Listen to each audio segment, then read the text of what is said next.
December 14th, 1981, 5:30. A birthday party waiting.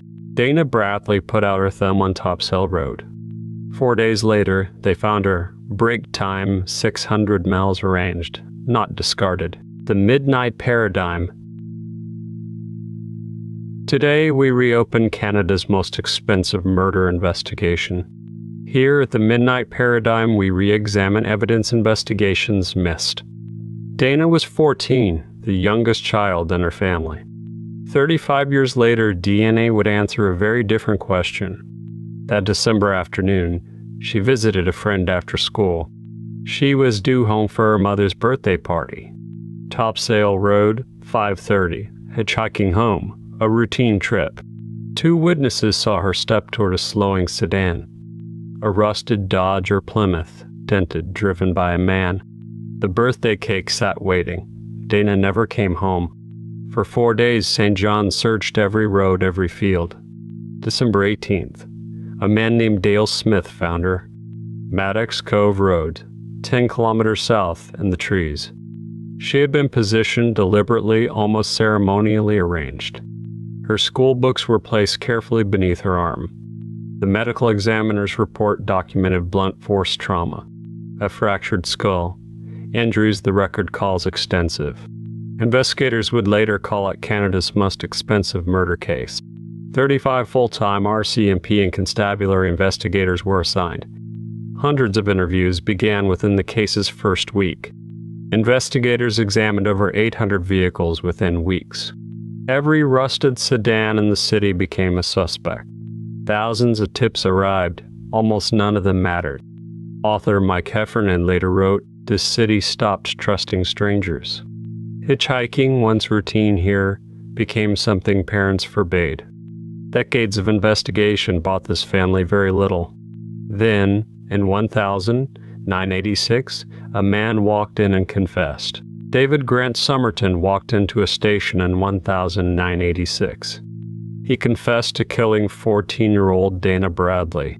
Then, within weeks, Somerton recanted every word.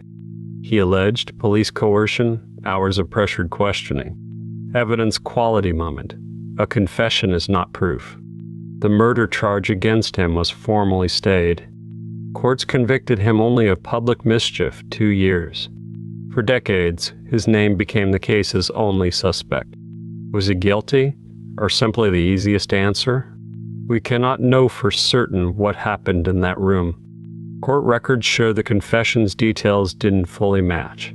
One editorial judgment, this reads like tunnel vision. Investigators had their man in weeks. They stopped looking. Meanwhile, the actual physical evidence sat waiting, untested. A single biological sample collected in 1981 was preserved. Decades on, the science finally caught up to it. In 1981, DNA profiling did not exist at all. The swab was sealed, filed, and quietly forgotten.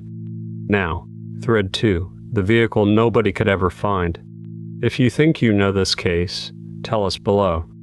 Witnesses agreed on one thing, a rusted, dented sedan. 800 vehicles searched, not one of them matched exactly. The car, like its driver, simply disappeared. For 35 years, that car became local legend. In 2016, someone claimed to remember exactly where it went. An anonymous tip pointed to Witless Bay, buried vehicles. A privately funded team began digging that spring. They found 2 buried cars, both badly degraded. Contamination and decades of soil destroyed anything useful. The excavation answered nothing. It only raised the stakes. Because that same year, the RCMP made an announcement. The 1981 biological sample had finally been retested. Modern forensic science had caught up with a decades-old swab. A DNA profile emerged, linked to an unknown male. For the first time, there was a name-shaped answer. The press called it a breakthrough. Investigators were cautiously hopeful. The profile was compared against every prior suspect on file. One by one, names were eliminated from the list. Including, RCMP confirmed, the man tied to the excavation claims. The DNA was supposed to name someone. It hadn't yet. Here's where this case takes a turn nobody expected. In 2026, investigators reopened that same DNA file. What they found dismantled everything the 2016 breakthrough promised. The unknown male profile was tested one more time. This time, investigators traced the sample's origin more carefully. The contributor wasn't connected to Bradley's murder at all. Contradiction named, the 2016 breakthrough had never named a killer. It had only ever eliminated men who weren't guilty anyway. The error wasn't one mistake. It was a cascade. A degraded sample. An imprecise collection method. And hope. What strikes us how quietly this reversal happened. No press conference. One line and a routine update. CP24's May 2026 report first surfaced the elimination publicly. RCMP confirmed it when journalists asked directly. The breakthrough that promised resolution instead subtracted a name. This is the opposite of the genre's usual arc. DNA is supposed to finally name the killer. Here it did the reverse. It named who he wasn't. Painful as it is, this is the system actually working. Ruling someone out is still technically progress. It just doesn't feel like progress to a waiting family. Now, back to thread 1, the confession that never fit.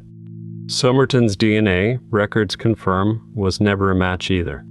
Whatever he confessed to in 986, it wasn't this. Our reading, coercion produced a confession, not a truth. That leaves thread 2, the excavation, the buried cars. Those vehicles, contaminated as they were, tested negative too. Every named path in 45 years dead-ended. Criminologist Martina Hines has said the case needs new eyes. She has publicly urged the RCMP to bring in outside investigators. As of 2026, that call hasn't been answered. The RCMP's own statement is careful, almost tired. We continue to follow up on leads, they wrote. No matter how small it may seem, the statement continued. 45 years of leads, almost all of them dead. The sedan was never found. The driver was never named. The DNA contributor remains technically still unidentified himself. So what does 45 years actually add up to? Not a conviction, not even really a suspect. Looking back, it adds up to one question. In the end, here's where the case failed her family.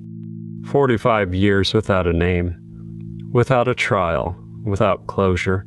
A generation later, Dana Bradley's memory outlived every lead. In 1991, a Newfoundland news program dramatized her case. In 2003, journalist Darren McGrath published a book on it. That same year, musician Ron Hines wrote her a song. The ghost of Dana Bradley, still played, still remembered. A city remembers what its investigators couldn't resolve. Mike Heffernan's writing frames it plainly. Trust changed here. Hitchhiking, once routine on Topsail Road, ended with her. This case connects to something larger than one road. Across North America, DNA has exonerated hundreds wrongly convicted. It has also, less often discussed, eliminated hopeful leads. Genetic genealogy doesn't guarantee an ending. It guarantees precision. Precision, sometimes, is a harder gift than a name. The Bradley case is the honest version of that trade. One prediction, hedged appropriately, the sample will be retested again. Forensic science keeps improving. The file stays open for it. The full RCMP tip line remains active, 4 decades later. 50 tips a year, even now, still arrive. We should say plainly, some records here remain sealed. What's public is what we built this account from, based on publicly available court records and police statements. According to the official police report, the case stays open. As documented in C24's 2026 investigation, so does the mystery. We cannot know who drove that sedan in 1981. We do know the sample waits again for the science. Somewhere, the man never named is still alive, or isn't? That's the part investigators still can't answer. In our assessment, tunnel vision followed by false hope, a confession that wasn't true, a breakthrough that wasn't one. 2 decades apart, both promised an ending, neither delivered. What's left after 45 years is a family still waiting, and a case file that refuses to close itself. If this case teaches anything, DNA is a tool. Tools still require someone willing to keep asking questions. Martina Hines' outside investigator proposal remains, as of 2026, unanswered. Dana Bradley was 14. She deserved better than almost. Drop your theory. Full breakdown pinned in the comments. Subscribe for next Friday's case, DNA that finally matched.